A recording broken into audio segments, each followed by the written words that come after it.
반갑습니다. 좋은 아침입니다. 오늘은 등에 지면 짐이 되지만 가슴에 안으면 사랑이 됩니다 라는 제목으로 부제로 대각교대절에 다시 올리는 우리의 선수라는 주제로 몇 말씀 준비했습니다. 먼저 설교 말씀이 앞서서 이 내용은요, 지난 4월 14일 그러니까 4월 16일이 세월호 구주기였거든요. 그래서 우리 학교에서 우리 동문 체육교육과 동문 고창석 동문 또 역사교육과 동문 이해봉 동문이 그 세월호 참사 때 학생들과 끝까지 함께하다가 운명을 달리는 관계로 올해부터 정식적으로 학교에서 총장님을 모시고 이 추도 행사를 진행하고 있습니다. 지금 그 오른쪽에 기업 약속 책이 이제 천막 쳐져 있는 사진은요, 그 뒤에 나무가 두 그루 있잖아요. 그 나무가 두 분을 추모하며 심은 기념식수예요. 그래서 거기에서 저희가 추모식을 했고, 이제 위패 세월호 전용들과 두 번 동문 위패 이렇게 모시고 이제 총장님 모시고 이렇게 진행을 했어요. 그리고 이제 그 체육교육과 고창석 동문은 우리 문화체육관에서 박물관 쪽으로 이렇게 내려다보는 맨편에 그 추모 또 비가 있고요. 또 우리 체육교육과 역사교육과 이해봉 동문은 그 사범대학 뒤쪽에가 이렇게 또 추모비가 있어서 우리 사범대 학생들이 선배 동문들의 그 참 희생을 기리면서 이렇게 지내고, 또한 그것을 우리가 영원히 기억하기 위해서 우리 학교 차원에서 올해부터는 이렇게 추도식을 올리고 있습니다. 근데 이제 한 가지 이제 아쉬운 거는 이제 우리 총장님을 그래서 간부님들은 다 참석을 하셨어요. 이제 사범대에서도 좀 참석하고 학생회에서도 좀 참석했는데 좀 더 많은 학생들이 함께 했으면 좋겠다 이런 생각이 들어서 내년에는 정말 이런 그 자랑스러운 동문이고 또 역사잖아요. 그래서 좀 더 기리는 시간을 가져봤으면 좋겠다 이런 생각이 들어서 먼저 이 말씀드리고요. 제가 늘 좋은 아침입니다 하고 인사를 하는데요. 오늘 제가 여쭙겠습니다. 오늘 무슨 날입니까? 오늘 무슨 날이에요? 네? 4.19요? 나는 좋은 날입니다 이렇게 대답을 주는데 예, 맞습니다. 오늘 4.19 63주기예요. 근데 저는 이 4.19에 대해서 상당히 감동적으로 받아들인 게 뭐냐면, 제가 이때 태어났기 때문에 태어난 해에 4.19가 일어났어요. 그래서 늘 기억하는데, 이제 올해가 이제 제 나이하고 같으니까 63주. 그러면서 이제 제가 오늘 4.19 이렇게 법회 날이니까 뭘 해볼까 하다가 제가 4.19 국민묘지 그 홈페이지를 들어갔어요. 그랬더니 거기서 사이버상으로 잠깐 추모는 그 이더라고요. 그래서 우리 정원 부모님한테 부탁해가지고 준비를 했습니다. 한번 그 잠깐 4.19 그러니까 3.1운동, 4.19, 5.18, 6월 항쟁 이렇게 좀 뭐가 이렇게 좀 있는 것 같아요. 오늘 4.19 63주기 기념을 해서 잠깐 영상을 보면서 추도 시간을 갖도록 하겠습니다. 이게 이제 4.19 국민묘지 탑인데요. 이렇게 하면 헌화가 지금 저희가 앉아서 헌화를 올렸습니다. 그리고 이렇게 하면 분양을 합니다. 이어서 잠깐 자리에 앉은 상태에서 분양식을 갖도록 하겠습니다.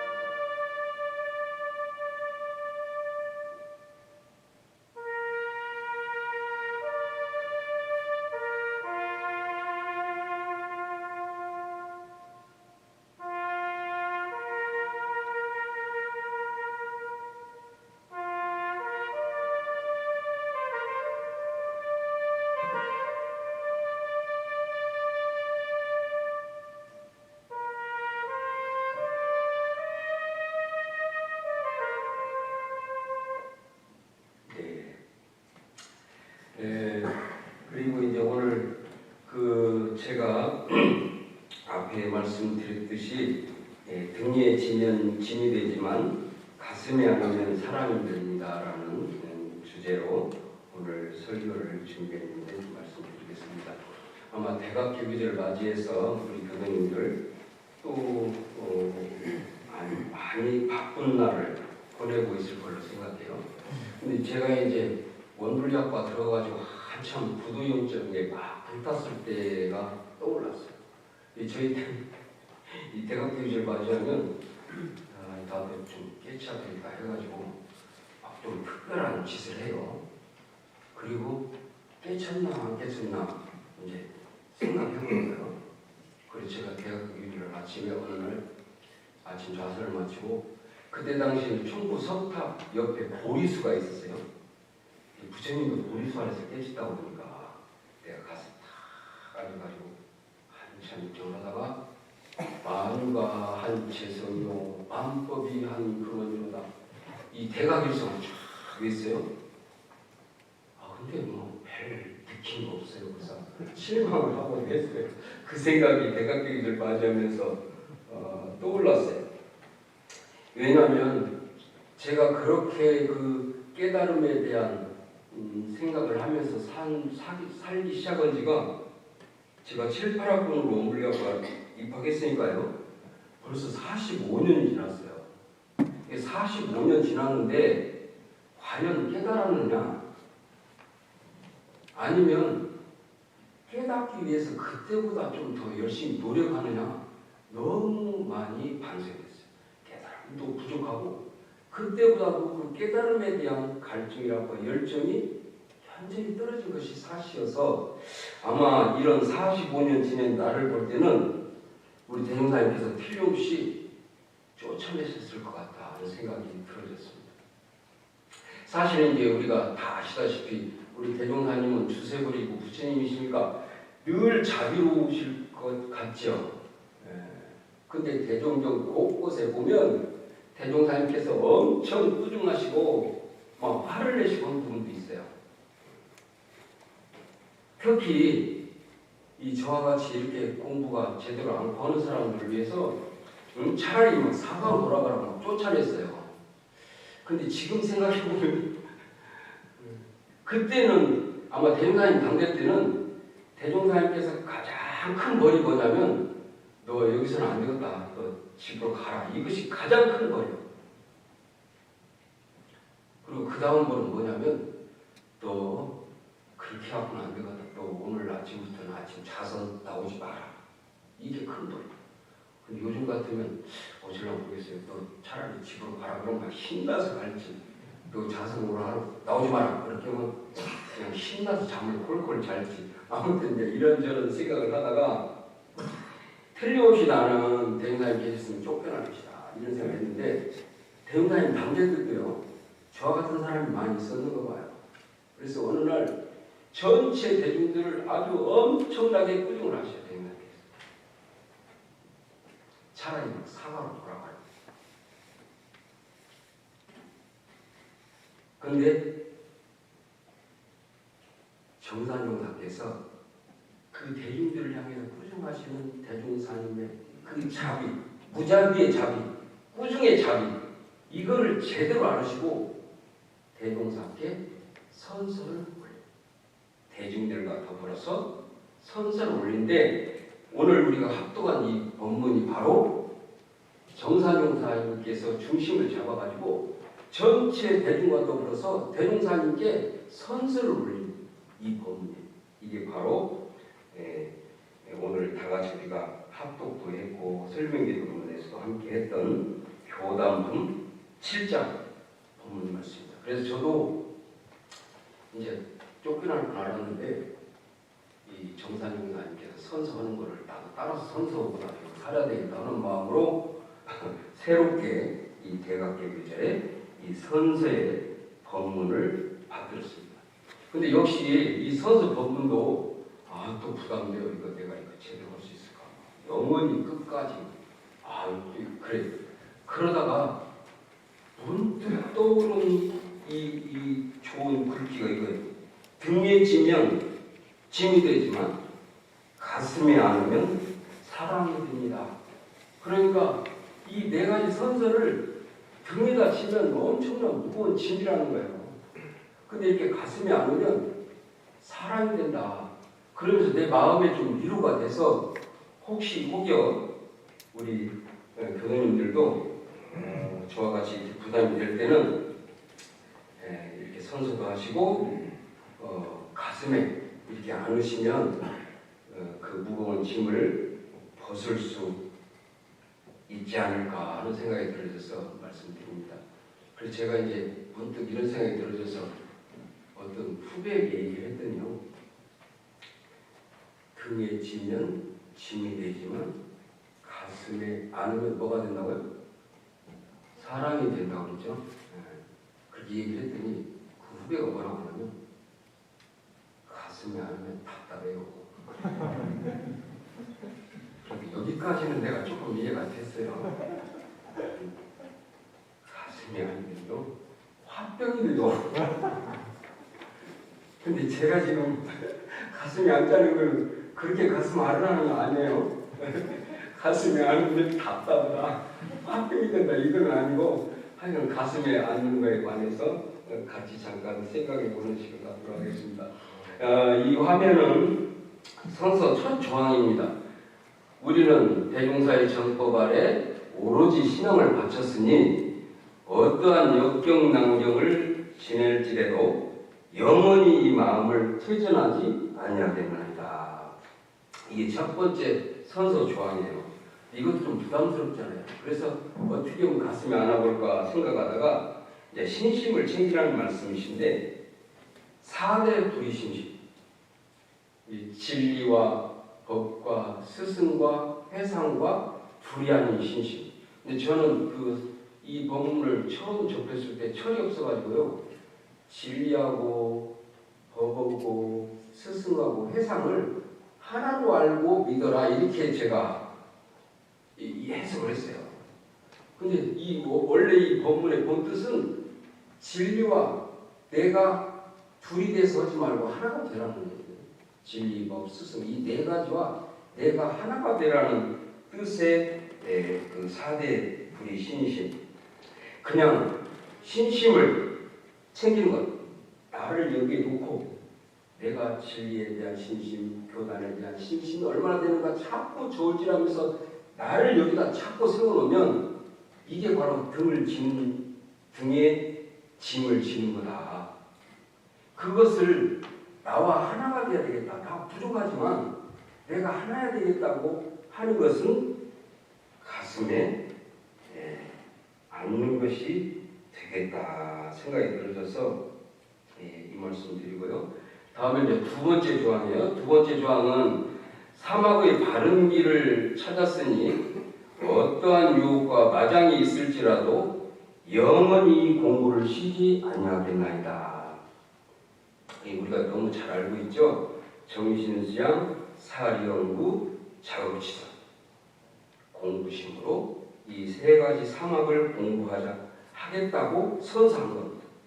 이거 역시 그냥 의무 삼아서 정신수양, 사리연구, 자업치선 공부를 하는 것은 짐을 지는 격이라면 가벼운 마음으로 심호흡 한번 하고, 이 심호흡 한번 하는 수양이에요. 심호흡 한번 하고, 또 그냥 아무 생각 없이 평소에 하던 습관대로 하는 것보다 한 번 더 생각해보고, 또 행동의 원리를 옮길 때, 말을 할 때, 마음을 쓸 때 한 번 더 챙기는 가벼운 마음으로 하는 것이 이 가슴으로 안아서 하는 공부심이 아닐까 생각이 드립니다. 제가 이제 오늘도 평소처럼 아침 작성 마치고 이제 학교를 이렇게 한번 도는데요. 지금이 중간고사, 수시고사 기간이어서 도서관에 유난히 학생들이 많았어요. 평소에는 그렇게 많지 않았거든요. 요즘에 유난히 일찍 학생들이 더 도서관에 많이 오는 것 같습니다.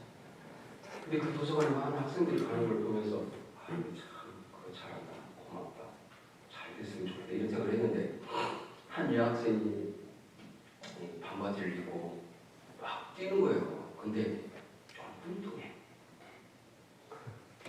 근데 순간적으로 내가 들어진 생각이 저거 왜 지난주인가? 이런 생각이 들어지는 거예요. 이게 지금 아마 좀 이렇게 해서 이제 이 다이어트 하기 위해서 지금 뛰는 것 같아요. 이제 내일부터 계속 만날지 거기서 오늘 처음 만났거든요. 근데 아이고 저거 뭐 먹지를 말지.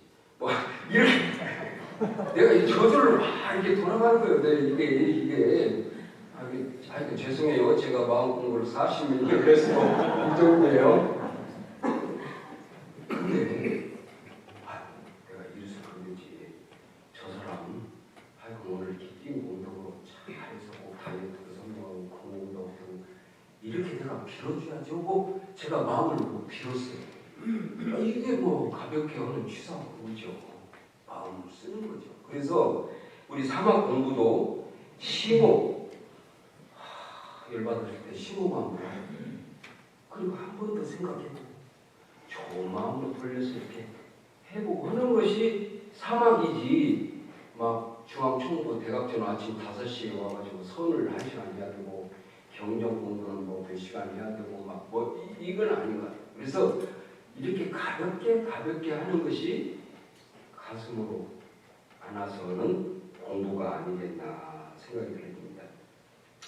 이제 세 번째 조항은 선서 세 번째 조항입니다. 우리는 사은의 근본 원리를 알았으니 어떠한 역경이나 원망할 일을 당할지라도 끝까지 이 감사 생활을 변하지 아니하겠나이다. 이게 이제 세 번째 조항인데요.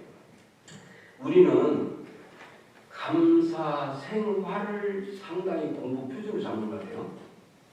근데 그보다도 감사심을 표준을 잡았습니다. 마음부터 감사한 마음으로 돌리는 그런 생활을 하면 억지로 감사 생활하는 것은 짐을 지는 격이라면 사은의 근본 은혜를 알고 감사심을 챙기는 것이 가슴에 안는 것이 아니겠나 이런 생각이 들어져서 세 번째 조항 이렇게 말씀드리고요. 그 다음에 이제 네 번째 조항 마지막 조항입니다. 우리는 무아공공의 대의를 배웠으니 어떠한 천신만고가 있을지라도 끝까지 이 공부에 정성을 다하겠나이다. 1000가지 맺고 1000가지 천신만고 10,000가지 고통스러운 것이 있어도 1000가지 10,000가지 어려운 일이 있어도 이 공부에 정성을 바치겠다. 공심을 다하겠다. 이게 이제 네 번째 조항이요. 아이고 저는 이거 한 3번까지는 해도 1000번만큼은 좀 어려울 것 같은데 역시 이것도 우리들이 가볍게 가슴으로 안는 공부를 생각해 본다면 저희들이 공심을 챙길 때 전체 공심을 좀 챙겨보면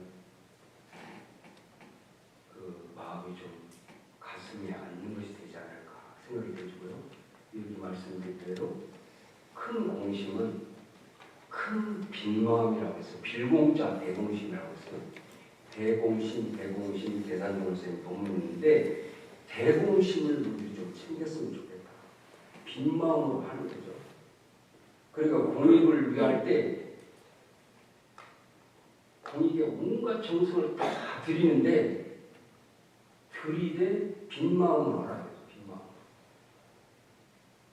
이러면 가슴에 앉는 것이 되겠다는 생각이 들어져서 이 말씀을 드리고요.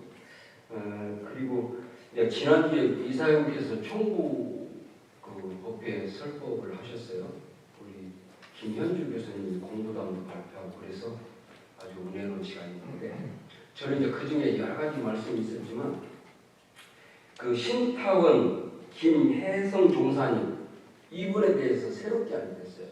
신타원 김혜선 종사님은 누구시냐면 홍석현 회장의 중앙일보 홍석현 회장의 어머니, 그러죠? 어머니시고 또 이건희 회장의 외할머니 그러죠? 네, 그러니까 이건희 회장의 장모님. 근데 이제 이분이 이제 그렇게 훌륭하신 분이긴 예전부터 우리 원불교 내에서는 이제 전설로 여기지니까 무슨 전설이냐? 신심 제일정. 신심으로 제일이시다. 그 다음에 적고 공부심에 제일이시다. 그리고 공익을 위해서 또 특히 우리 원불교에서 정말 공신 제일이다. 이렇게는 제가 평소에 알고 있었어요. 근데 이사장님이 자단 목사님 그 법문을 소개하면서 뭐를 알려주셨냐면 그러니 수의 공덕에도 제일이셨다 이 말씀하시죠. 그러니까 수의 공덕은 다른 사람이 뭔 공덕을 지었을 때 그것을 기뻐하는 거예요. 그 수의 공덕 쌓는데도 제일이셨다. 그러니까 본인이 공덕도 엄청나게 쌓았을 뿐더러 아마 빌공자 공심으로 쌓으셨겠죠. 그런 마음이 되니까 다른 사람이 잘하는 걸 봐도 너무 기쁘신 거예요. 물론 당신이 한 것보다 좀 부족하겠지. 우리 같으면 아이고 저 정도밖에 어려움도 없지 그럴 수 있는데 이 어른은 수의 공덕 그것을 아주 기뻐하시고 좋아하셨다는 거예요. 이게 그거를 이번에 새롭게 알게 된 사실. 그래서 어떻게 보면 우리가 공심을 챙기는 데 있어서도 가슴이 아는 방법 중에 하나가 빌공자 공심도 있고 대공심도 있고 다 있지만 수의공덕부터 챙겨보는 것이 일리가 있지 않을까 생각이 듭니다. 남 잘 됐을 때, 남 잘하는 걸 볼 때 그 여학생이 뛰면 얼마나 박수 치고 좋아야 되는데 괜히 온 생각. 우리가 그것부터 싸우셨으면 좋겠다 하는 생각이 들어서 말씀드리고요. 올해 대각교기절 주제 이게 전달이 좀 잘 안 돼서 옆에다 뭐라고 썼는데 이게 이제 대각교기절 포스터 중에 다 같이 다 함께 포스터입니다. 그러니까 이렇게 등에 지던 짐을 가슴에 안는 방법 중에 또 하나 쉬운 방법은 다 같이 다 함께 하면 쉬울 것 같다는 생각이 들어서 이 말씀 강조드리고요. 제가 이제 그 아주 생전에 김수환 수임께서 유명한 말씀을 하셨어요. 머리에서 가슴까지 거리는 30cm인데 그 거리가 가장 멀다 이런 말씀을 하셨어요. 제가 그것을 패러디해가지고 말씀을 근거해서 퀴즈문을 드리겠습니다. 세상에서 가장 가벼운 짐은 뭐입니까? 가슴에 안는 짐이라고 제가 이렇게 해봤습니다. 아무튼 오늘 대각교리를 맞이해서 우리 정산종사께서 우리 모두를 대표해가지고 대님하님께 함께 올렸던 신심, 공부심, 감사심, 공심 올리는 대각교리이고 선서를 올리는 대각교리이고 그 선서를 등에 지지 마시고 가슴에 안으셔서 은혜로 대각교리 되기를 다 같이 축원해 봅니다. 먼저 간단하게 좀 시간이 지났습니다만 저랑 이렇게 한번 안아보십시오. 가끔 이렇게 안아보시고 하여간 세상에는 보통 공부에 대한 부담, 일에 대한 부담, 사람에 대한 부담 이게 다 짐이 되어 있어요. 그래서 그것을 오늘 법회를 통해서 가슴으로 안는 은혜가 있기를 바라고 그 중에 제일은 자기 자신을 가슴으로 안는 거라고 생각이 듭니다. 먼저로 자기 자신부터 가슴으로 안는 삶을 하시고 내려주시죠. 또 공부도 일도 사람도 등에 지지 마시고 가슴에 안으셔서 그것이 사랑이 되고 행복이 되기를 간절히 축원드리면서 오늘 말씀 마치겠습니다. 감사합니다.